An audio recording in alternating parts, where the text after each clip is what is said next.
Hey you guys, it's Lula. Today is day 9 of the 28-day challenge, and today's topic is ancestral suffering. Is the suffering that you're going through, is it yours?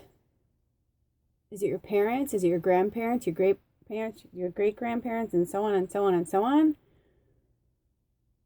We've been conditioned over a long period of time to be a certain way, act a certain way, that we should, we can only have reward if we've struggled or suffered, or if we punish ourselves if we don't do something a certain way. It makes me think of that creepy scene from, what was that movie with Tom Hanks and, about the rose line and all that. And the one priest keeps hurting himself, in the name of Jesus. Jesus would never want you to hurt yourself. Ever. There is no deity somewhere that's like, you must suffer a certain way, or you must do this in order to receive this, or you must sacrifice that to have that. Think about this for a second. There are billions of people on this planet, right? And if each person has their own soul, their own mind, their own thinking. Think about that for a second. Think about that for a second. Somewhere along the line, somebody said, this shit can really get out of hand. So I think we need to set some ground rules and write stuff down. And I am not sitting here being blasphemous about the Bible or its significance or its meaning or the cabal or any of that. I'm not dissing that. I'm just saying that man is fallible, and so we are all light beings having a human experience, and we come from all different places all over the universe, right?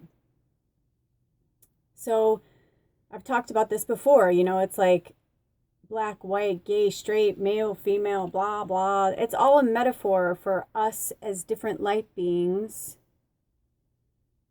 coming here, and we all have to learn to get along with each other. I mean, think about it. If we were supposed to be just we're one human race, but I'm saying if we were meant to be all one color, all one, don't you think we would be? I saw this really awesome cartoon the other day that somebody had posted about. It showed the mom yelling at the little girl, saying that there's no such thing as, her pretend friend, her fairy friend or fake friend or whatever. And then they show the little girl sitting in church with the mom. Oh, the mom said, your imaginary friend, you can't see it. You can't see the imaginary friend, so they don't exist. And then you see the little girl sitting in church with the mom, and she's like, exactly. That's how I was when I was little. I started calling bullshit on so much stuff because I was like, even as a child, I was like, this shit just doesn't make sense. But it doesn't negate the fact that here I am all these years later, 46 human years on this planet. And from the time I was born until now, I have gone through so many changes. I have not stayed the same. I have evolved. I have grown. Thank Goddess. And I still continue to grow, and I still continue to move forward. But, I still find myself, earlier, I was in meditation, and I still find myself with these horrible voices that will, creep in, and I realize that it's really not mine. And it's this scarcity mentality that we've, literally been programmed to believe. Because if we live in a fear base and we live in this scarcity mentality from this fear base, oh my God, I want to have food, I won't be able to eat. And if I don't pay my electric bill, I won't, be able to have a shower or turn the lights on or whatever. It's like there's all these things that we as humans have grown to believe that aren't really true. I mean, yeah, I'm stinky. I need a shower today. You know what I mean? I'm at the, okay, I need a shower today. I have to clean and take care of my human machine.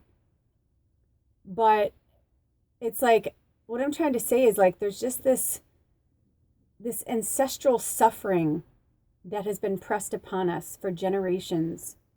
And we have to retrain our brains every single day. We have to live in it, work with the sources that help us and guide us. We have to live in it. We have to be authentic. Because the ancestral suffering isn't ours. But I'm beginning to believe that we are a culmination of all of our ancestors. Like for all the lives that I've lived, led up to this life, they were all somehow related, somehow entangled. I just keep rewriting my story. And it weaves into the fabric of history. Which is why some of us, like ever since I was a little kid, and even my teachers, my friends, my family were like, you're going to be famous someday. And I was an actor and a singer and stuff. And I thought, oh yeah, that's what I'll do. I'll be an actor and all that. Then I went to LA when I was 23 and my poor bubble was burst when I realized that it was such a shit show. And I was like, I don't want to be a part of this. I did, but then I just saw myself becoming this really ugly, very greedy, selfish, narcissistic, icky person that I wasn't. That wasn't me. And the more I drank and the more I lied to myself, the more I said, ancestral. Oh, my whole family is a whole line of drunks. I come by it honestly. Or, I look at food and gain weight and all these things. Oh, both sides of my family are heavy.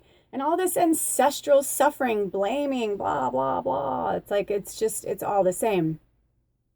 And I don't mean to be flippant about it. I'm just more tired than anything. I've really, this challenge has been immense because I just thought, oh, cool, it'll make me be like more focused. But it's like way more than that. Like I'm like focusing on like so much of my own stuff, and especially over this new moon. Like it wasn't an accident that happened. So in honor of this blessed new moon and in this new cycle, we need to cut the ties of ancestral suffering. We can take the lessons, we can accept the gifts, but the suffering is needless. And somehow, somewhere, we've engaged in this thought process that suffering is a part of our fabric of our being. And it's just so silly. And I catch myself, like when I fall in this like either scarcity mentality or, it's interesting to me how much I've taken on from my ancestors and from my human family here, and how much I've had to struggle, and how much I see from my family here, in person, on social media, just certain things that they're talking about or certain things that they're saying. And I'm like, yes, yes, yes, because it's part of that ancestral suffering. It's part of that pattern. Time to break the patterns, time to end ancestral suffering. It is no longer required. And from now until Samhain, I'm going to work really deeply with that and with my ancestors, especially because I'm going back to Chicago for my niece's wedding. I got 10 seconds. I love you guys. Have a blessed day. No more suffering, no more scarcity. Think positive and it'll all come to you. I love you. I love you. I love you. Have a blessed day.